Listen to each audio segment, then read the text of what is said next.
সমস্ত নেতাগুলো বেঈমানগুলো আমার রাসূলুল্লাহকে মারার জন্য একটা মিটিং করলো,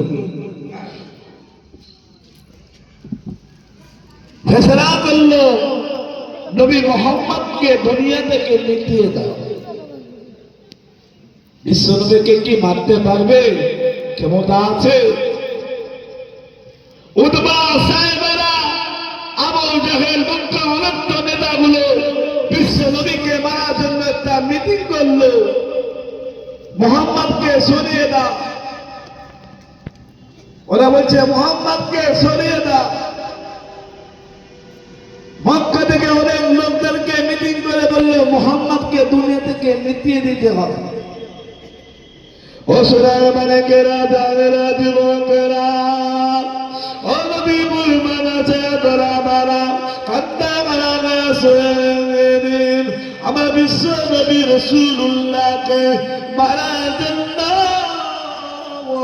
ওই মক্কার বেঈমানদেরা, ওই মক্কার বেঈমানেরা, কাফের দুশমনেরা, ওই মক্কার বড় বড় নেতারা আমার রাসূলুল্লাহকে নামটা মিটাবার জন্য, আমার রাসূলুল্লাহ নামটা মিটাবার জন্য একটা মিটিং করলো। আল্লাহ নবীর দরবারে খবরটা দিয়ে দিল, হযরত জিবরাইল খবরটা দিয়ে দিল, ইয়া রাসূলুল্লাহ, ইয়া হাবিবাল্লাহ, হুজুর আপনি রাতের বেলা আপনি মদিনা চলে যান, হুজুর আপনি রাতের বেলা আপনি মদিনা চলে যান। ইয়া রাসূলুল্লাহ, আপনি রাতে মক্কায় যাবেন না, আপনাকে রাতে মারার জন্য মক্কার বেঈমানকে মারার জন্য মিটিং করেছে, আপনার বাড়িতে ঘিরে ফেলে আছে। ইয়া রাসূলুল্লাহ, আপনি রাতের বেলা থাকবেন না, থাকবেন না, আপনি রাতের বেলা মদিনার দিকে চলে যান। হবেন না? সুবহানাল্লাহ। আল্লাহ নবী তাই বললেন, আল্লাহ নবী দরবারে হযরত জিবরাইল সঙ্গে সঙ্গে পৌঁছে দিল, খবরটা পৌঁছে দিল, ইয়া রাসূলুল্লাহ, ইয়া হাবিবাল্লাহ, ইয়া রাসূলুল্লাহ, ইয়া হাবিবাল্লাহ, হুজুর আপনি মক্কায় থাকবেন না, মক্কার বেঈমানেরা আপনাকে মিটাবার জন্য, আপনাকে মিটাবার জন্য, আপনার নামটা মিটাবার জন্য, আপনাকে দুনিয়া থেকে মিটাবার জন্য ওই মক্কার নেতাগুলো, ওই মক্কার বেঈমানগুলো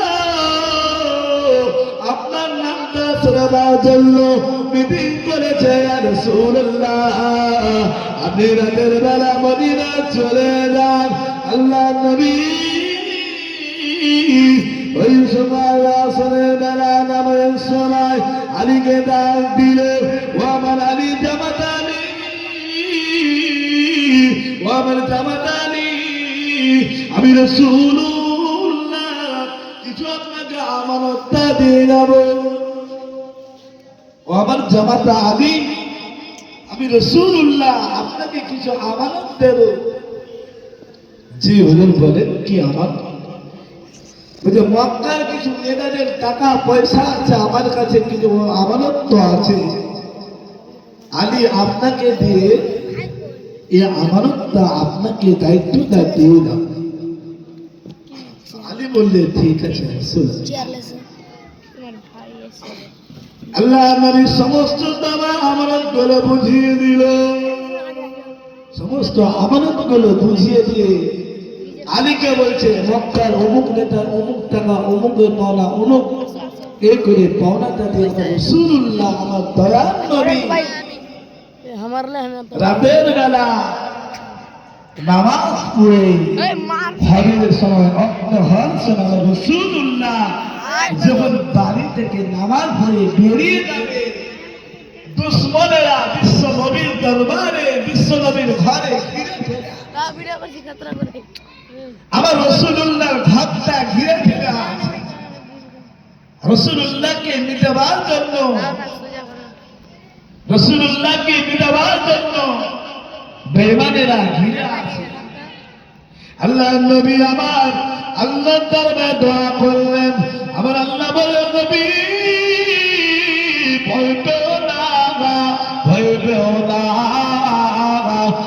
আমি আল্লাহ রয়েছি, আমি আল্লাহ তোমার সঙ্গে রয়েছি।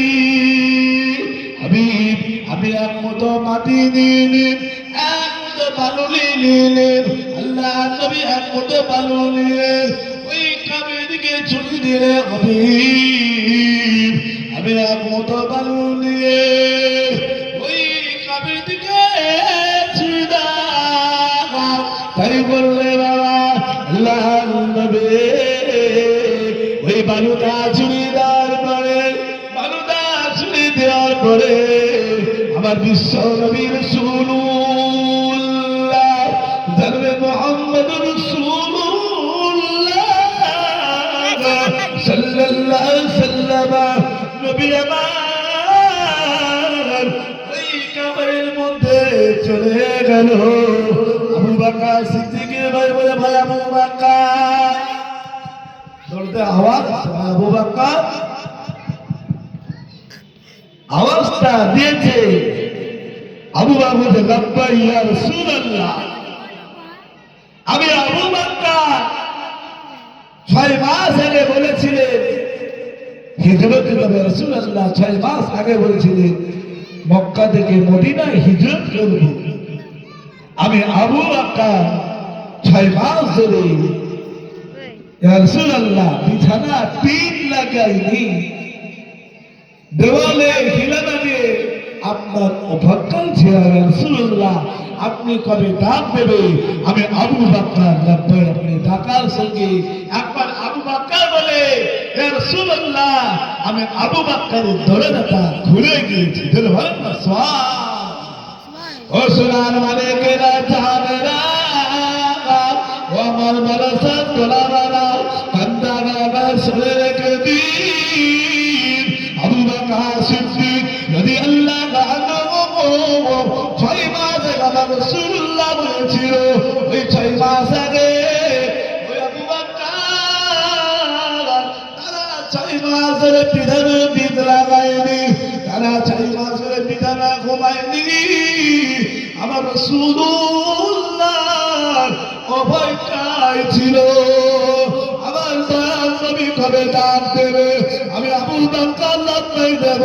আমার বিশ্ব নবী কবে ডাক দেবে? আমি আবু বকর কবে ডাক দেবে? আবু বকরকে একবার ডাকার বদলে আবু বকরের ঘরে দরজা যদি খুলে যায়, ইয়া রাসূলুল্লাহ ইয়া হাবিবাল্লাহ আমি আবু বকর তারা 6 মাস ধরে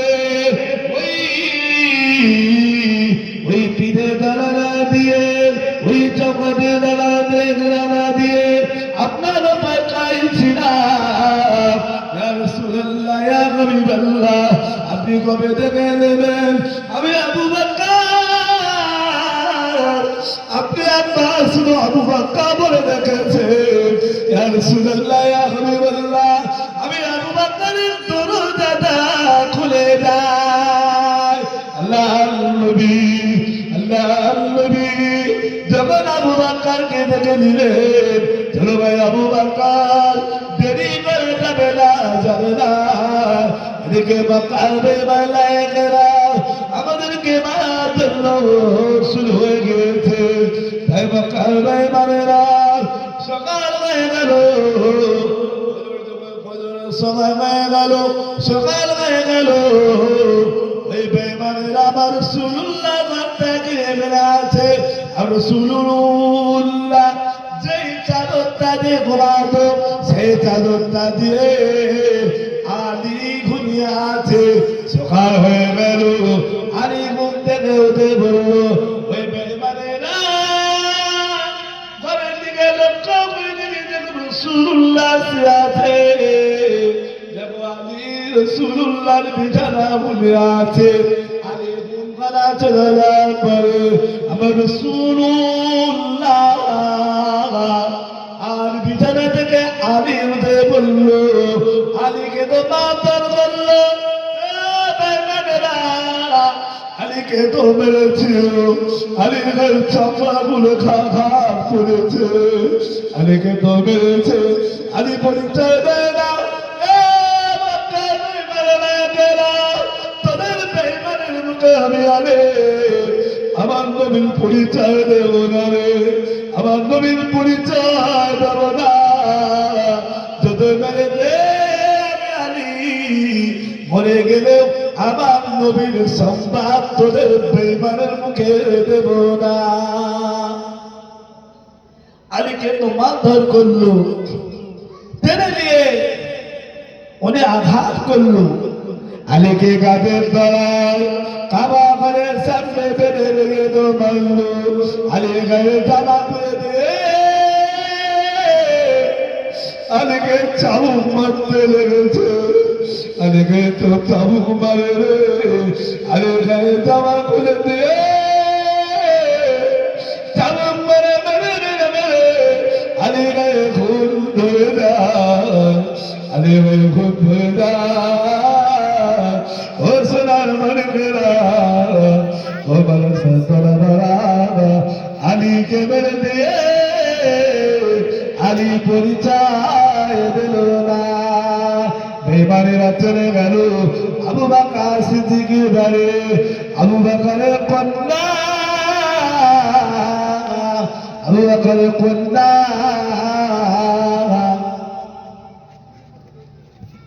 আসমাকে আসমা, তোমার আব্বা কোথায় গেছে? আসমা বলল না না না না না, তোদের বেঈমানের মুখে আমার আব্বার পরিচয় দেব না, আমার আব্বার পরিচয় দেব না, আমার নবীর পরিচয় দেব না। ওই আবু বকরের কন্যাকে আবু জেহেল একটা জোরে একটা চর মেরেছে। এই চর মেরে মরলে ওই আসমান কানে দুলনা জমিনে চিদ হয়ে পড়ে যায়। চিদের জমিনে পড়ে গেল। আসমা বলল না না না না, তোদের বেঈমানের মুখে আমার নবীর পরিচয় দেব না, আমার আব্বার পরিচয় দেব না। আল্লাহ নবীকে নিয়ে যখন যাবে বলে নূরের দাগ আছে, যারা মক্কা শরীফে গিয়েছে দেখবে, হারিসাবে গিয়েছে দেখবে, যাবে বলে একটা নূর আছে। ওই গুহার মধ্যে আবু বকর সিদ্দিক আমার নবীকে নিয়ে চলে গেল। সেই গুহার মধ্যে আমার রাসূলুল্লাহকে কাছে ওখানে রেখে দিয়ে আবু বকরের একটা সাদা মাথায় পগড়ি ছিল। আবু বকর চলে গেল, গুহার মধ্যে দেখছে কোনো সাপ লাগাতে থাকলে আবু বকর সিদ্দিকের খুব ভয় হয়। ওই কিছু ছিল, মনটা ছিল। আবু বকর নিজের মাথার পগড়ি গুলোকে ছিঁড়ে ছিঁড়ে দিয়ে ওই গর্তগুলো বন্ধ করে দিল। আর একটা বলা নিবন্ধন ফাঁকা রয়েছে। আবু বকর নিজের পায়ের পানিটা বুড়া বলে পা দিয়ে বন্ধ করে রেখেছে। আমার দয়াল নবীকে ডাক দিল, ইয়া রাসূলুল্লাহ রে, আপনি গুহার মধ্যে চলে আসেন। ও ভাই আবু বকর, ও ভাই আবু বকর, ও ভাই আবু বকর, আমি একটু আরাম করবো আবু বকর। আবু বকর সিদ্দিক বলল, ইয়া রাসূলুল্লাহ রে,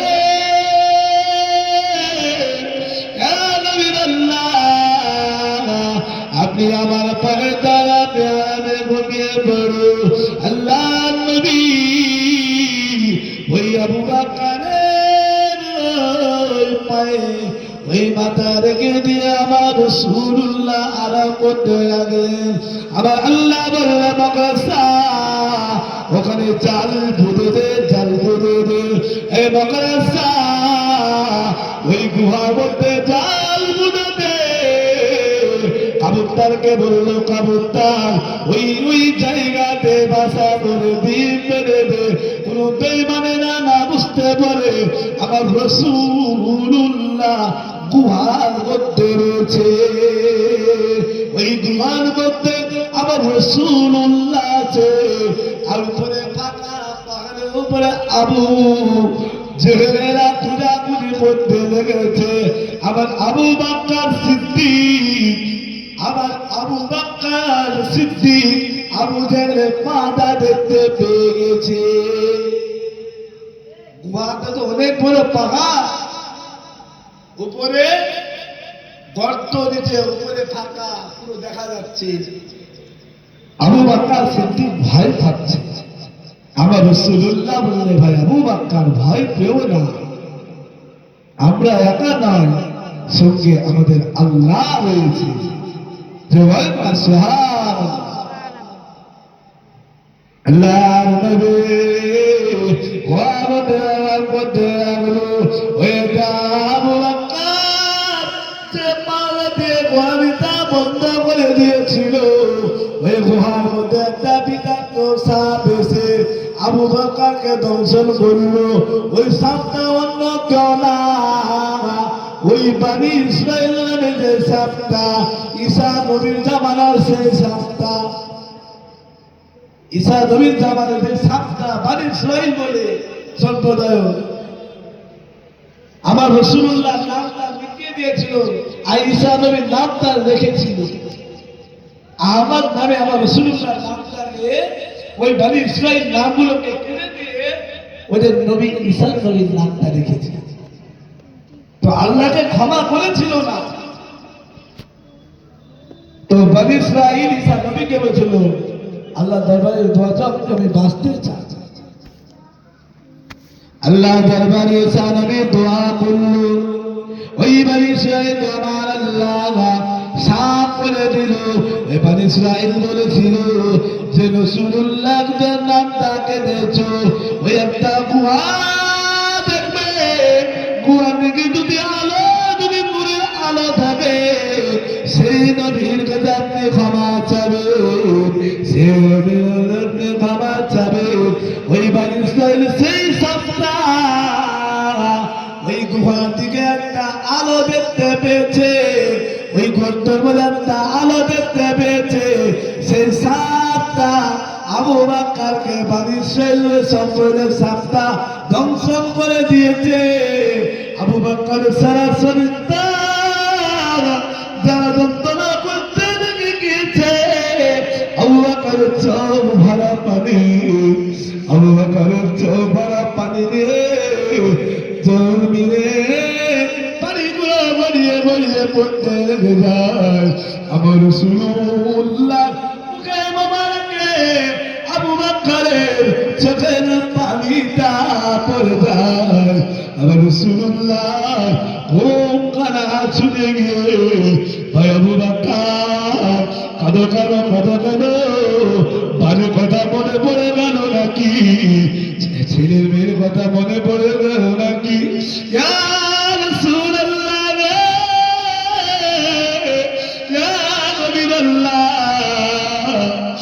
বাড়ির জন্য কাঁদে না, ছেলে মেয়ের জন্য কাঁদে না, দেবীর জন্য কাঁদে না। ইয়া রাসূলুল্লাহ রে, এমন একটা বিরাট সাপ কামড় দিয়েছে, আমার শরীরটা যারা যন্ত্রণা করতে লেগেছে। আল্লাহ নবী বলল, বাবা আবু বকর উঠ জায়গা, সাপ তোমার পায়ে দংশন করেছে। দেখো বাবা আবু বকর, এই জায়গা হলো এ পায়ের গোড়ালিতে সাপ আছে, ওই বিষাক্ত সাপটাছে কামড় দিয়ে দিয়েছে। আল্লাহ নবী নিজের হাতটা লাগিয়ে দিয়ে ওই বিষটা সঙ্গে সঙ্গে পানি হয়ে যায়। নারে তাকবীর, নারে তাকবীর। ওই বিষটা সঙ্গে সঙ্গে পানি হয়ে গেল। গুহার মধ্যে তিনটি রাসূলুল্লাহ অবস্থান করেছিলেন। আবু বকর সিদ্দিকের গোলাম ছিলেন আবু বিন কুহাইয়া। রাতের বেলা লুকিয়ে লুকিয়ে রাসূলুল্লাহর জন্য খাবার নিয়ে আসে। রাতের বেলা যে মক্কা থেকে উটনিটা ছিল আবু বকর সিদ্দিকের, রাতের বেলা উটনিটা নিয়ে গুহায় পৌঁছে। গুহা পৌঁছে যাওয়ার পরে রাসূলুল্লাহ ওখান থেকে রাসূলুল্লাহকে নিয়ে